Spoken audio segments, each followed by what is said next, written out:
न घबराना, न मायूस होना, क्योंकि जब इंसान मायूस होता है तो वो गुस्से का शिकार होता है, और जब वो गुस्से में आता है तो गलत काम कर देता है। हरगिज मायूसी को अपने करीब मत आने देना। हमारा मुल्क है, हमने इसको चूज किया है। याद रखिए, किस खूबसूरत नारों के साथ हमको हिजरत की दावत दी जा रही थी, किस खूबसूरत नारों के साथ हमारे बुजुर्गों ने, हमारे अकाबिर ने, अल्लाह उनकी कब्रों को नूर से भर दे, फैसला किया, नहीं इसी गली की है खाक से यही खाक अपनी मिलाएंगे, न बुलाए आपके आए हैं न निकाले आपके जाएंगे।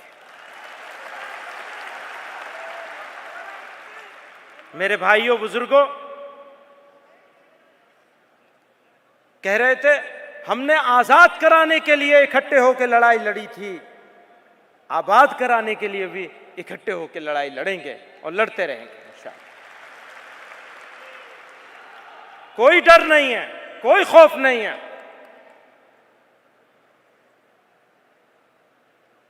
और न किसी से डरने की जरूरत है, और कोई डर से डरा भी नहीं सकता, कोई डर से डरा भी नहीं सकता। ये सोसाइटी ऐसी है,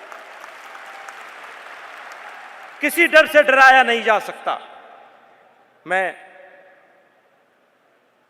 आज आपको एक खुशखबरी और सुनाना चाहता हूं।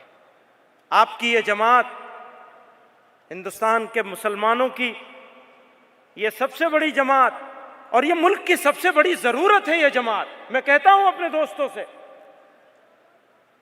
कि मुल्क के लोगों को, उस कौम को जिसका खून इस मुल्क की तामीर में शामिल है, बुनियादों में शामिल है, उस कौम को, उस कौम की इस अंजुमन को, इस जमात को अगर सबसे ज्यादा जरूरत है तो इस मुल्क के हिंदुओं को जरूरत है, इस मुल्क के सिखों को जरूरत है, इस मुल्क के ईसाइयों को जरूरत है, इस देश को, इस मिट्टी को, इस धरती को जरूरत है।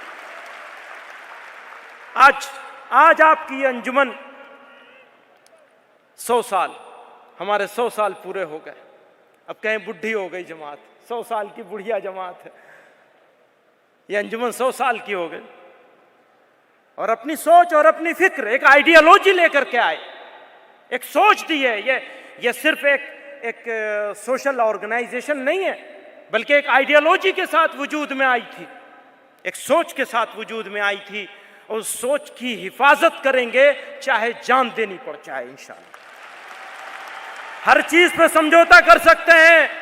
याद रखिए मुसलमानों, आप भी सुन लीजिए, हर चीज पे समझौता कर सकते हैं। अपने फिक्र और नजरिए से 1 इंच नहीं हटने के लिए तैयार हैं।